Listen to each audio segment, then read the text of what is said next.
Namo Buddhaya, Namaste. Walking meditation. Very simple, very useful. It is a way of not only developing the mind, but keeping our bodies supple and our health in good order.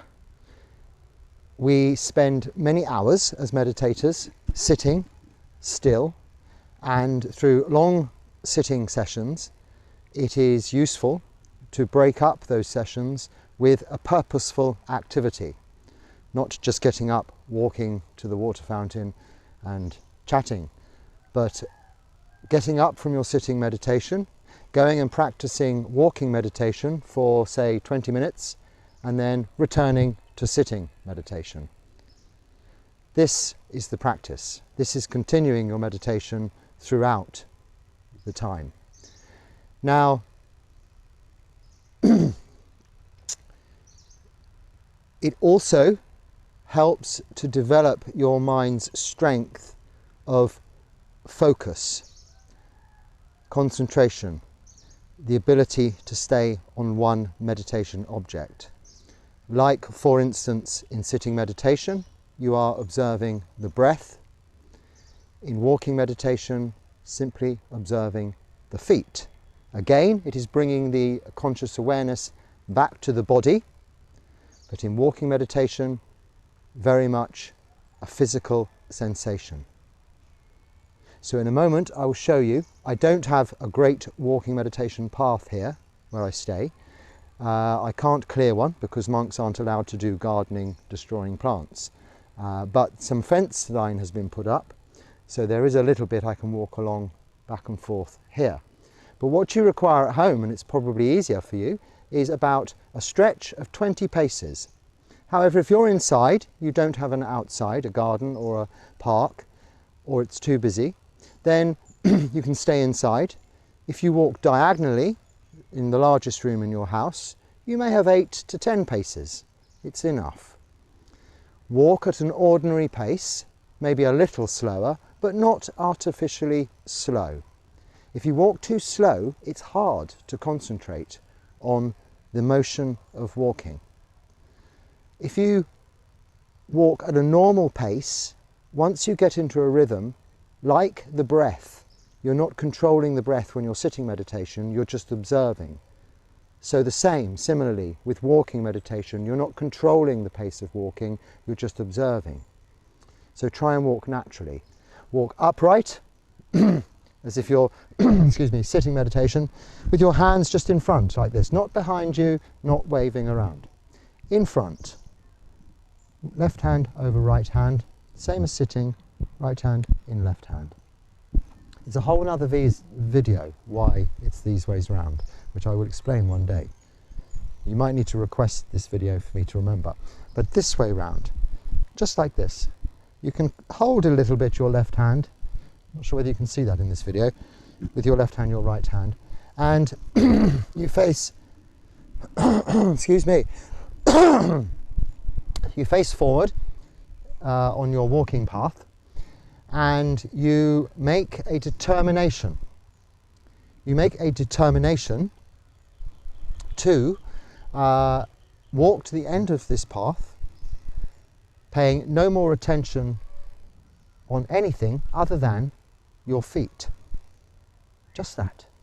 Stepping right, stepping left, stepping right, stepping left. Or you can break it down into, with each foot motion, lifting, moving, placing. Lifting, moving, placing. As you lift each foot up, move it forward and place it down. If you've never done this before, you've probably not paid so much attention to this. You can just say left, right, like a soldier. But this is a little bit too easy for your mind to drift away. So stepping right, it rhymes, it sort of gives you a rhythm, a cadence to the walking. Stepping left, stepping right, stepping left. I like that. Some traditions, my tradition, we use the epitaph of the Buddha, Bhutto, Bhutto, boot on the right foot, do on the left. Bhutto, bhutto, bhutto. It's a comforting, honorific kind of extra level to our meditation that often Thai Forest monks use, and in the Theravada tradition worldwide it's quite common to hear this mentioned. Any word will do. It's a case of just reminding yourself verbally, mentally, that you're stepping right, you're stepping left, the very action, like breathing in, breathing out, the very action of your body. Bringing your conscious awareness back to the body and away from other thoughts of imaginations about the future or concerns about the past. Bringing our awareness to the present, this moment, here and now. And the best place to find that is always within this body. Walking is an excellent way to do this. So, I will show you my path, if that's possible.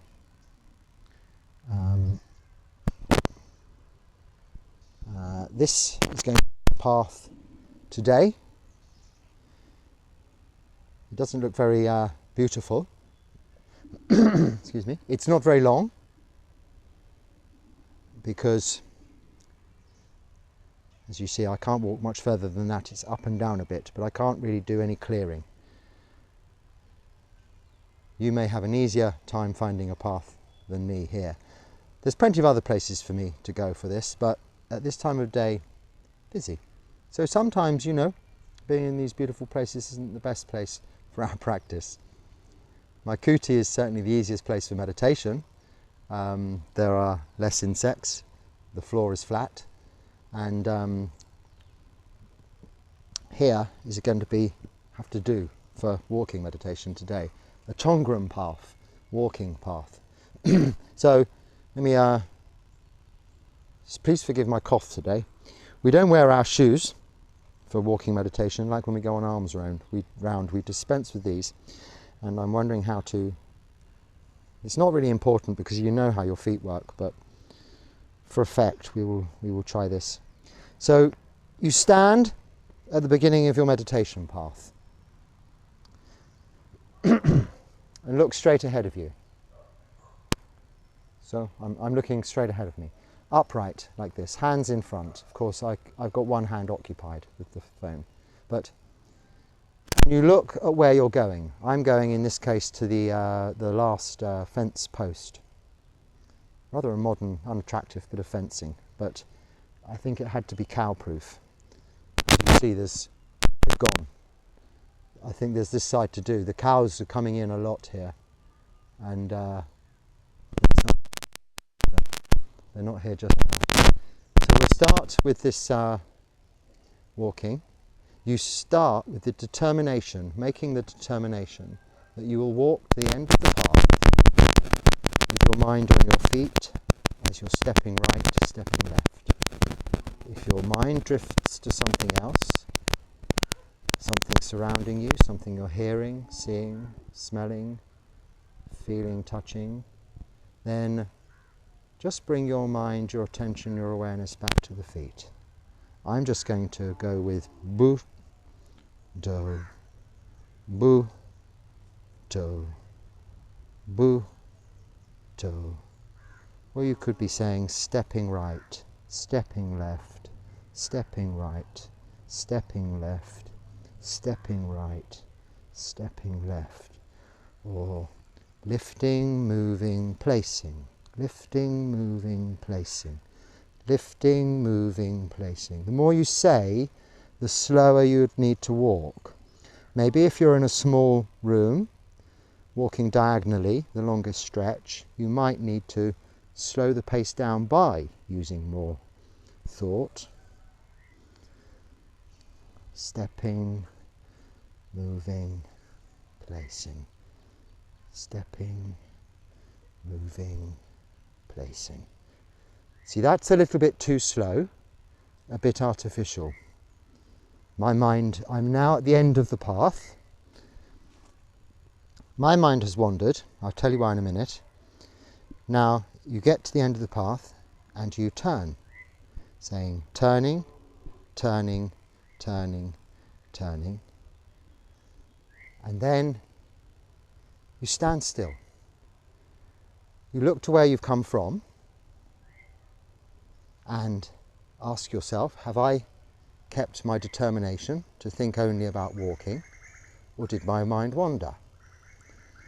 Now, if I ask myself this, when I got to about halfway, my mind went to, firstly, the feeling in my feet being quite uncomfortable because there's spiky sticks sticking out of the ground.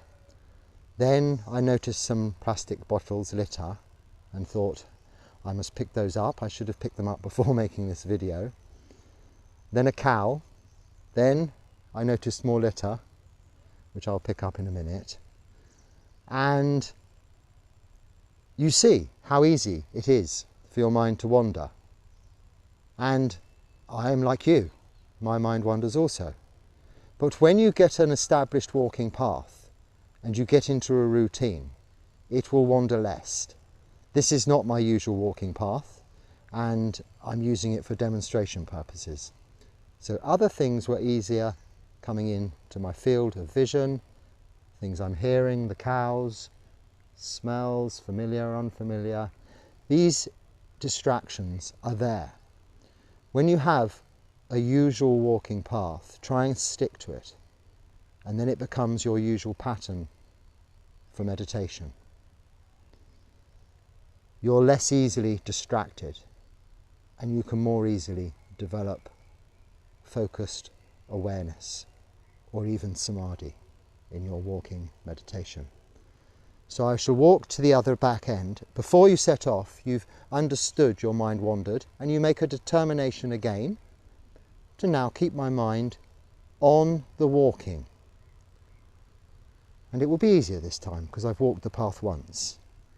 Stepping right, stepping left, stepping right, stepping left, stepping right, stepping left, stepping right, stepping left, stepping right, stepping left, stepping right, stepping left, stepping right, stepping left, stepping right, stepping left. I'm going to stop here just to say, as you're saying stepping right, stepping left, don't just say it. Understand. You're lifting, you're stepping right, you're feeling the ground beneath your foot there. You're stepping left, nothing, and then feeling the ground beneath your foot. If you were walking on a narrow, narrow ledge, on a high, high cliff, you'd be walking so carefully that you'd certainly want to be noticing exactly where each foot lands. And think of it like that. Hundreds of foot drop either side. Tight rope walking. But not artificially slow. Your usual pace. It's difficult to demonstrate with this camera situation, so apologies for that. But I think you get the idea. Now, walking meditation is walking meditation. You have a stretch of these 20 paces, or if it's in your room, maybe it's a lot less, 10, but always the same.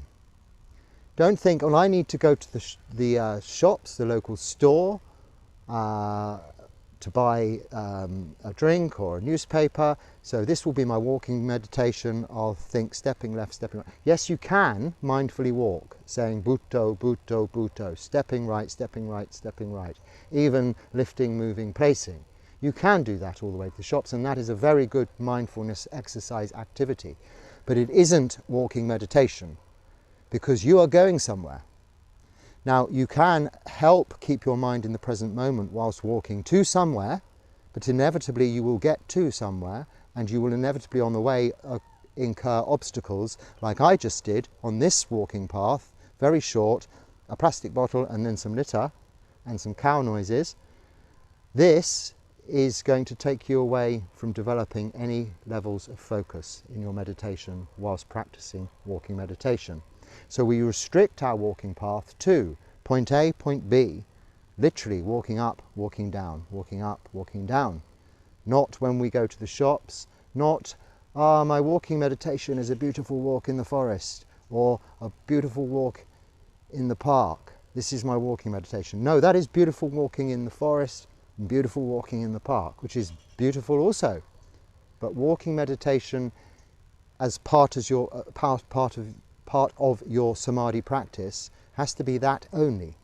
Meditation whilst moving the body in this walking motion, back and forth, with your sole attention just on the feeling in the soles of the feet. That was unintentional, sole attention, soles of the feet.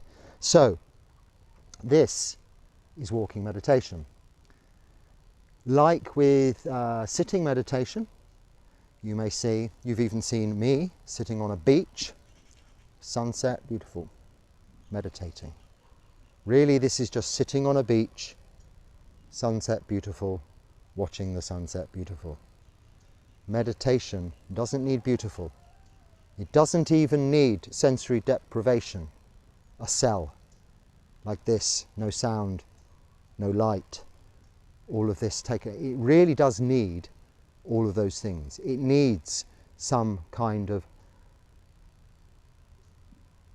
goings on for your conscious awareness to be aware of and to see how your mind reacts and drifts away for sitting meditation. So not an overly busy environment unless you're very experienced in meditation, but not too quiet either.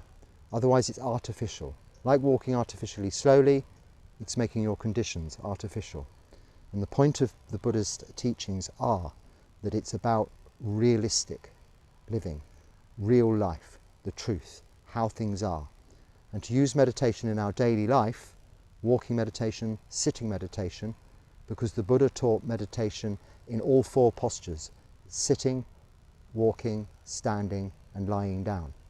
The hardest to do is lying down because you fall asleep. But standing is good. You can be doing this while you're waiting for something. It doesn't matter where you are for that. If you close your eyes and observe the breath and feel the weight of your body on the soles of your feet, this is standing meditation. No moving, no swaying, hands in front of you.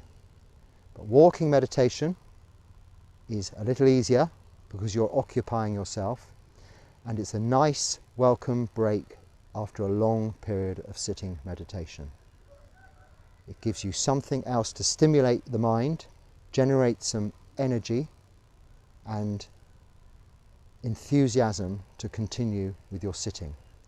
After 20 minutes of walking meditation, you'll really want to sit. Then after 40 minutes or an hour of sitting meditation, you'll really want to walk. This becomes your day, your routine.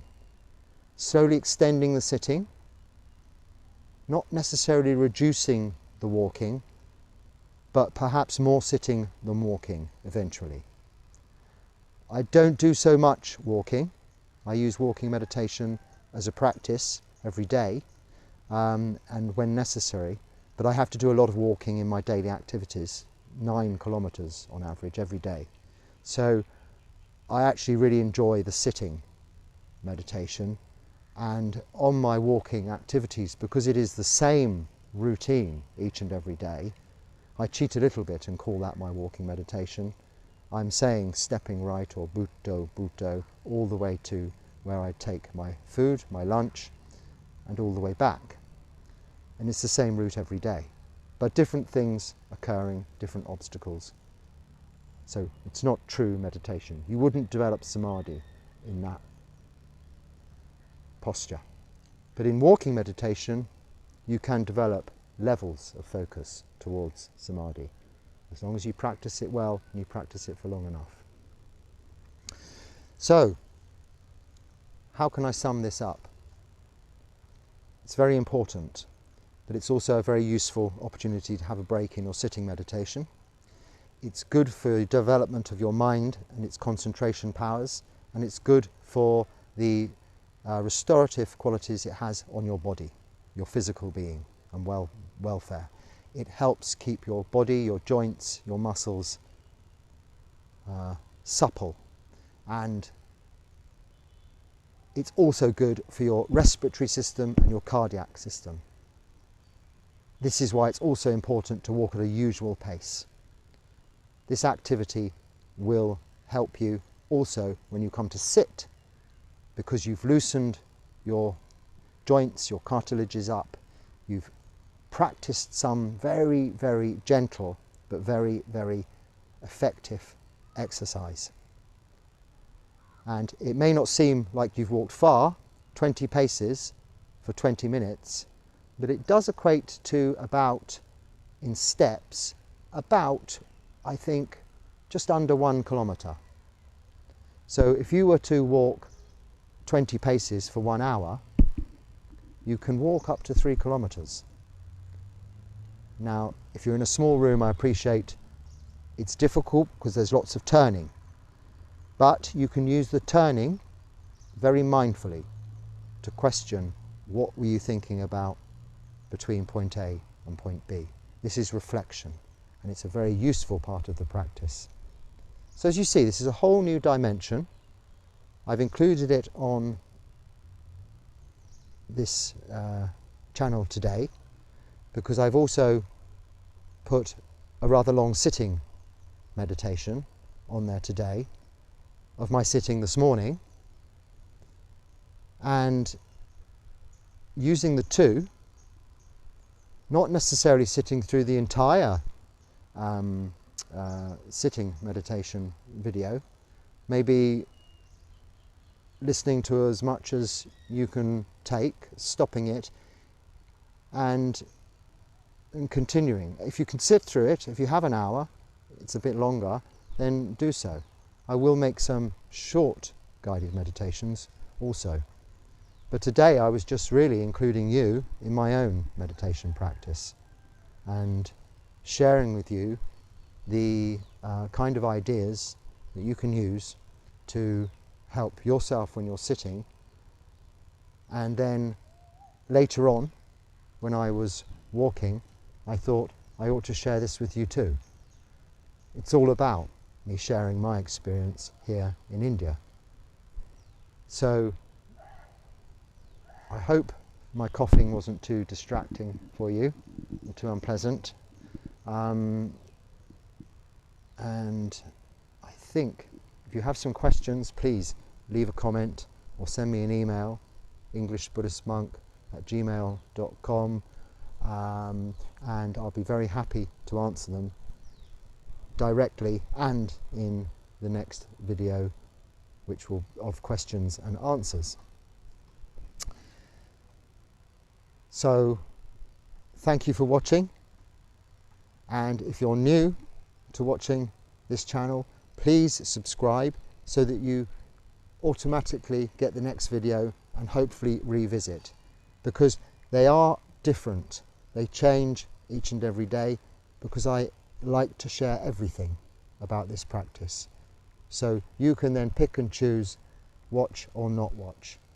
If you're not subscribed, you may miss one that's more appropriate to you.